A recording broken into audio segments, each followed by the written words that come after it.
In a neighborhood that prided itself on order and uniformity, every house looked almost identical. Freshly painted walls, neatly trimmed lawns, and carefully maintained landscaping. It was a kind of place where homeowners took pride in abiding by the HOA rules, sometimes to an extreme degree. Among these rules was a detailed list of what plants, colors, and garden layouts were permitted, and any deviation was met with swift action. Emma Carter was a longtime resident, known for her love of gardening.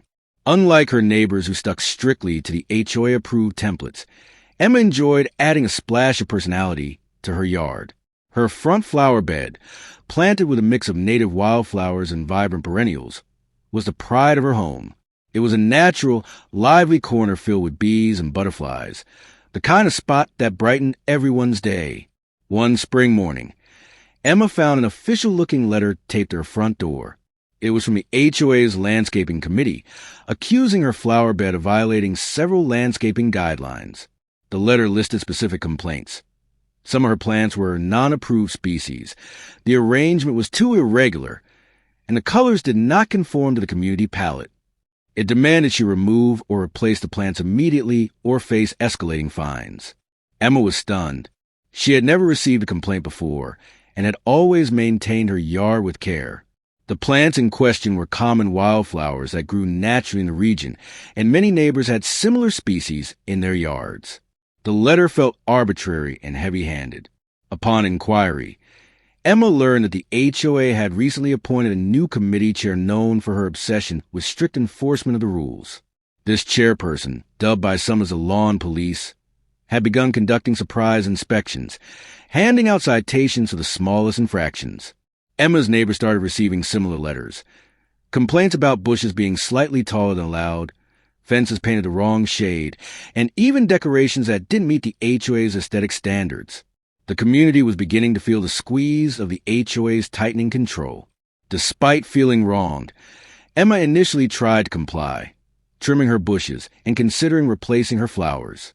But as she gathered more information, she realized the HOA's rules were vague, inconsistently enforced, and often targeted those who dared to deviate from the norm. This revelation sparked a quiet frustration among many residents. Emma's flower bed was no longer just a garden. It became a symbol of resistance. Her fight against the HOA's unreasonable demands was about to ignite a much larger conflict. The battle lines were drawn and a peaceful neighborhood was on the brink of upheaval, all over a simple flower bed. As the days passed, Emma's initial shock turned into quiet determination. She began digging deeper into the HOA's rulebook, searching for any inconsistencies or loopholes that could justify the committee's demands. What she found was a tangle of vague language and subjective standards, leaving too much power in the hands of a few individuals. The approved plant lists were outdated, and enforcement guidelines lacked transparency. Emma reached out to several neighbors who had also received citations. Many shared similar stories of sudden inspections, confusing letters, and unexplained fines.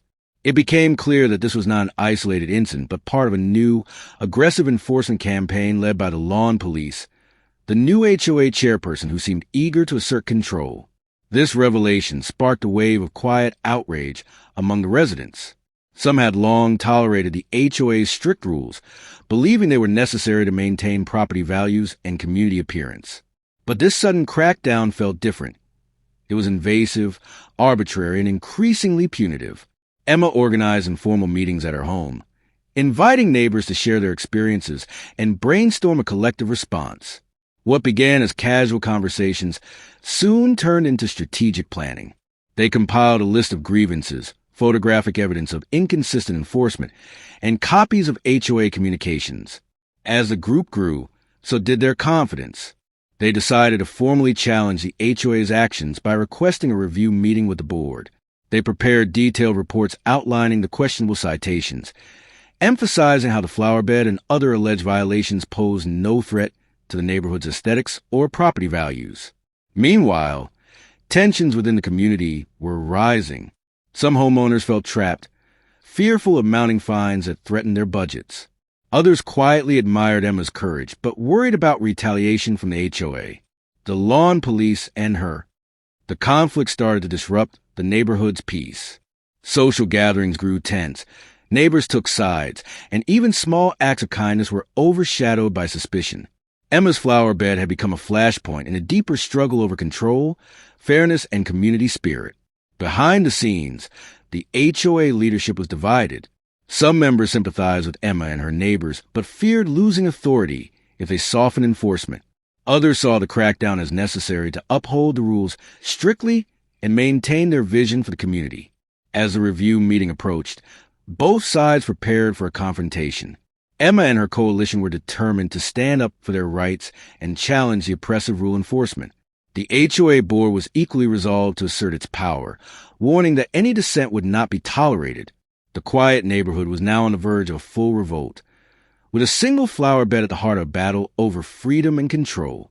Emma's fight was no longer just about plants. It had become a struggle for the soul of the community. The day of the HOA review meeting arrived with a heavy atmosphere hanging over the neighborhood. Emma and her growing group of supporters gathered early, papers and photographs in hand, prepared to present their case. The meeting room was packed, a clear sign that the issue had ignited widespread concern and interest. Many homeowners had come not just to support Emma, but to challenge the HOA's overreach. The board, led by the lawn police chairperson, maintained an air of strict professionalism, but beneath that was a palpable tension. Their mandate was clear: enforce the rules and stamp out any dissent. Yet, as Emma's coalition laid out the evidence, highlighting vague rules, inconsistent enforcement, and unreasonable fines, it became obvious that the HOA's position was fragile. Emma's presentation was thorough.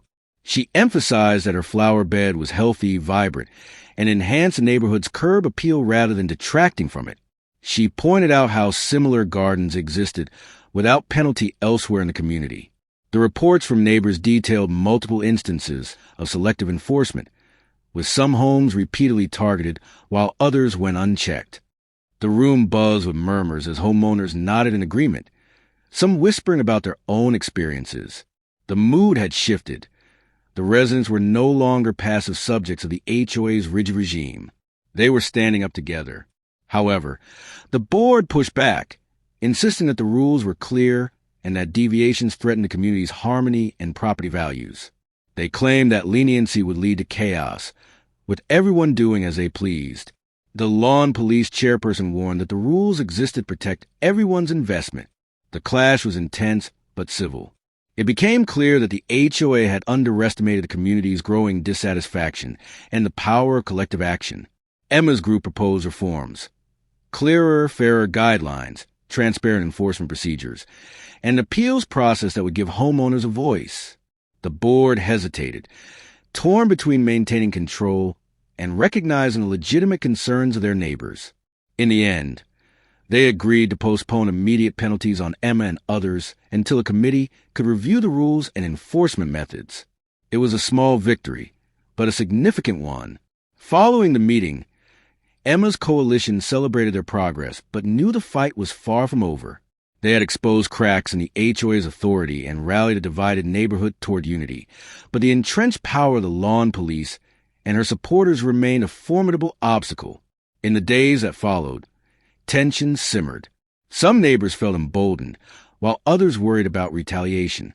Emma continued to document every interaction, determined to protect herself and her fellow residents from future abuse. The HOA, sensing the threat to their control, began to strategize ways to regain the upper hand.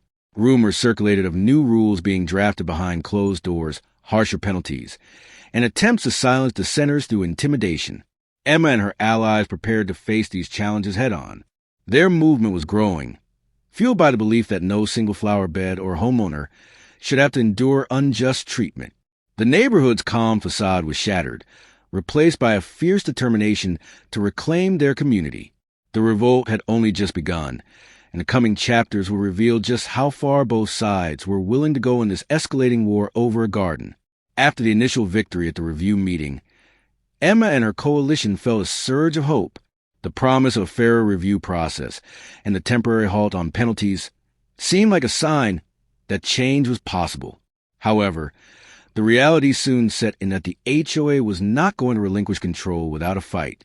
Behind closed doors, the HOA board convened multiple meetings, with a lawn police chairperson leading the charge. They saw Emma's challenge as a direct threat to their authority and the strict standards they were determined to uphold. Discussions turned to ways to reinforce their grip on the community, from revising the rulebook to implementing more aggressive enforcement tactics. The first sign of pushback came quickly. Notices arrived at residents' doors, not just those who had received prior violations, but new, vague warnings about potential landscaping infractions and community standards compliance. The tone was more threatening, hinting at fines and penalties for even the smallest perceived violations. Emma and her allies saw this as intimidation, a tactic meant to sow fear and fracture their unity. But instead, it had the opposite effect. Many neighbors, tired of the growing hostility, reached out to Emma, seeking guidance and expressing a readiness to stand up together. To counter the HOA's moves, Emma's group organized community gatherings to share information, educate residents about their rights, and strategize collective responses. They formed an unofficial watchdog committee to document any unfair enforcement or communication from the HOA. Social media groups buzzed with updates, advice, and support, strengthening the sense of solidarity. However, the HOA's retaliation was not limited to warnings. Some homeowners reported unannounced visits from the landscaping committee, where inspectors took photos, measured hedges, and wrote citations on the spot. These surprise inspections became a source of anxiety and resentment. The lawn police chairperson was relentless, insisting that her actions were necessary to preserve the neighborhood's standards. She framed Emma and her coalition as troublemakers undermining the community's peace. Meanwhile, Emma's flower bed, once a symbol of natural beauty and personal expression, became a focal point for the ongoing conflict. The HOA demanded it be redesigned to their exact specifications. Emma refused, standing firm in her belief that her garden was neither harmful nor disruptive. The dispute spilled beyond private property and official meetings. Some neighbors began to take sides openly, with heated debates erupting at local events and subtle acts of social exclusion. The community's harmony was deeply fractured. Despite the mounting pressure, Emma's resolve only strengthened. She knew that the fight was no longer just about one garden, but about reclaiming fairness, respect, and freedom for all homeowners. In the end, Emma's courage inspired a community-wide awakening. The HOA's attempts to silence dissent only fueled a growing movement that demanded transparency and accountability. Though the battle had been hard-fought, the neighborhood emerged stronger, more united, and ready to hold those in power accountable. Emma's flower bed stood tall, not just as a patch of colorful blooms, but as a lasting symbol of resistance and the power of standing up for what is right. This was not just a garden dispute. It was a revolt that changed everything. The end.